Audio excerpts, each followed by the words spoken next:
Hello बच्चों, let's read this question. If 1 upon n plus 1 NCN plus 1 upon n NCN minus 1 plus and so on plus 1 upon 2 NC1 plus NC0 is equal to 1023 upon 10 then n is equal to. तो यहां से हमें n का value बताना है. Start कर लेते हैं हम की कॉन्सेप्ट के साथ. तो देखो की कॉन्सेप्ट क्या हो जाएगा. हम जानते हैं NCR का जो वैल्यू होता है वो n फैक्टोरियल अपॉन में r फैक्टोरियल मल्टीप्लाई में n माइनस r का फैक्टोरियल होता है. ठीक है. साथ ही साथ अगर ऐसे लिखा हुआ NC0 plus NC1 plus NC2 plus and so on, कहाँ तक जा रहे हैं NCN तक जा रहे हैं, तो इसका value 2 raise to power n के इक्वल होता है. ठीक है. तो अब ध्यान से देखो हम क्या कर रहे हैं यहाँ पे. अगर हम देखना चाहें तो 1 अपॉन n, इसको चलो s बोल देते हैं. Let s is equal to 1 upon n plus 1 multiply में कितना है NCN. ठीक है. प्लस में 1 अपॉन n मल्टीप्लाई में NCN minus 1 plus and so on, फिर प्लस में 1 अपॉन 2 NC1. यानी यहाँ पे जितना लिखा हुआ ना उससे एक कम यहाँ पे लिखना है. जैसे यहाँ पे 2 आया तो उससे एक कम यानी 1 यहाँ पे आ गया. ठीक है. फिर जैसे ही हमने 1 अपॉन 1 लिखा यहाँ पे तो NC अब एक कम कर दो यानी 0. तो ये कुल मिला के ऐसे लिखा हुआ है. तो अब इसका सम बनाना चाहें यानी सिग्मा के फॉर्म में लिखना चाहें तो sigma r is equal to 0 से n तक चले जाएंगे और यहाँ पर कितना आ जाएगा NCR अपॉन में r प्लस 1. जब हम r is equal to 0 put कर रहे होंगे तो हमें ये वाला टर्म मिल जाएगा. जब r is equal to 1 put करेंगे तो हमें ये वाला टर्म मिल जाएगा. ऐसे ही आगे तक जाएंगे तो r इज इक्वल टू जब हम n पुट करेंगे तो हमें ये वाला टर्म मिल जाएगा. तो सभी का सम हो जाएगा. ठीक है. तो ये हमने इसका जनरल टर्म लिख लिया. अब देखो फर्दर क्या करते हैं. Sigma r is equal to 0 से n तक NCR को एक्सपेंड करते हैं तो n फैक्टोरियल अपॉन में आ जाएगा r फैक्टोरियल मल्टीप्लाई में आ जाएगा n माइनस r का फैक्टोरियल. ठीक है. ये तो NCR को एक्सपेंड किया अभी. फिर अपॉन में यहाँ पे r प्लस 1 भी है तो वो मल्टीप्लाई में r प्लस 1 लिखा रह जाएगा. अब हम क्या करते हैं, ऊपर मल्टीप्लाई कर रहे हैं n प्लस 1 से, तो मल्टीप्लाई किया तो नीचे डिवाइड भी करना पड़ेगा n प्लस 1 से. अब ऊपर हम मल्टीप्लाई कर रहे हैं r प्लस 1 से, अब ऊपर किया तो नीचे डिनोमिनेटर में भी मल्टीप्लाई कर लेते हैं r प्लस 1 से. तो r प्लस 1 से ये r प्लस 1 एक बार डिवाइड हो गया. अब देखो बचे हुए टर्म्स को हम कैसे लिख रहे हैं. हम ये भी जानते हैं कि हमेशा हम n फैक्टोरियल को ऐसे लिख सकते हैं n मल्टीप्लाई में n माइनस 1 का फैक्टोरियल.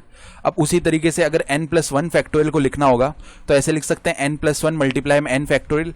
यानी न्यूमरेटर में देखो क्या बन जाएगा, sigma r is equal to 0 से n, ये तो ऐसे ही चलेगा. ऊपर बन जाएगा हमारा n प्लस 1 का होल फैक्टोरियल. अब नीचे देखो यहाँ पे क्या करते हैं, ये तो r प्लस 1 लिखा हुआ है और ये r फैक्टोरियल है, तो ये दोनों मिला के r प्लस 1 का फैक्टोरियल बन जाएगा ना. ठीक है. अब n माइनस r का फैक्टोरियल इसको ऐसे के ऐसा ही रहने देते हैं. ठीक है. और मल्टीप्लाई में यहाँ पे देखो और बचा हुआ टर्म कितना है, केवल n प्लस 1 बचा हुआ है नीचे. ठीक है. तो उस n प्लस 1 को हम बाहर निकाल लेते हैं. तो चलो एक बार तो यहीं पे लिखे रहने देते हैं मल्टीप्लाई में n प्लस 1. अब देखो ये टर्म ले रहे हैं n प्लस 1 का फैक्टोरियल, r प्लस 1 का फैक्टोरियल और n माइनस r का फैक्टोरियल, ये सब मिलके n plus 1 c r plus 1 बन जाएगा.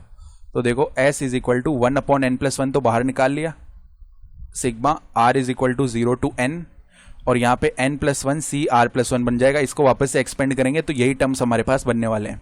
अब देखो ये जो सम है 1 अपॉन n प्लस 1 इसको आता है ऐसे ही रहने दिया. अब यहाँ पे पहले तो r इज इक्वल टू 0 रख लेते हैं तो n प्लस 1 c 0 रखने पे 1 आ जाएगा, n प्लस 1 1 रखने पे c 2 आ जाएगा, प्लस n प्लस 1 c 3 आ जाएगा, प्लस एंड सॉन ऐसे ही चलेंगे. और n प्लस 1 जब n रखेंगे तो n plus 1 c n plus 1 ये आ रहा होगा. तो अब देखो 1 अपॉन n प्लस 1 तो ऐसे ही रहा.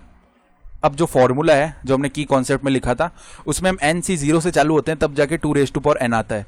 तो अगर हम NC 1 से चालू हो रहे होंगे तो इस NC 0 को उस तरफ भेज देंगे. NC 0 का वैल्यू जो है वो कितना होता है 1 होता है. 1 को उस तरफ भेजा तो 2 raise to power n minus 1 बनेगा. तो यहाँ पे भी 2 raise to power n plus 1 और माइनस 1 ये टर्म आएगा. और क्वेश्चन के अकॉर्डिंग ये किसके इक्वल है 1023 अपॉन 10.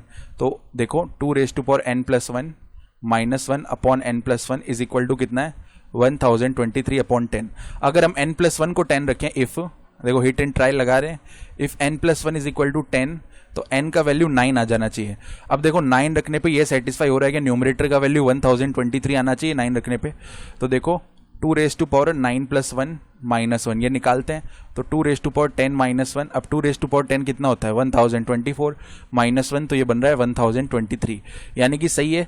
जब हम n इज इक्वल टू 9 रखेंगे तो ये डिनोमिनेटर 10 के इक्वल आ जाएगा और ये जो हमारे पास न्यूमरेटर है ये 1023 आ रहा है, यानी n इज इक्वल टू 9 हमारा करेक्ट आंसर हो जाएगा। I hope you understood this explanation. Best of luck.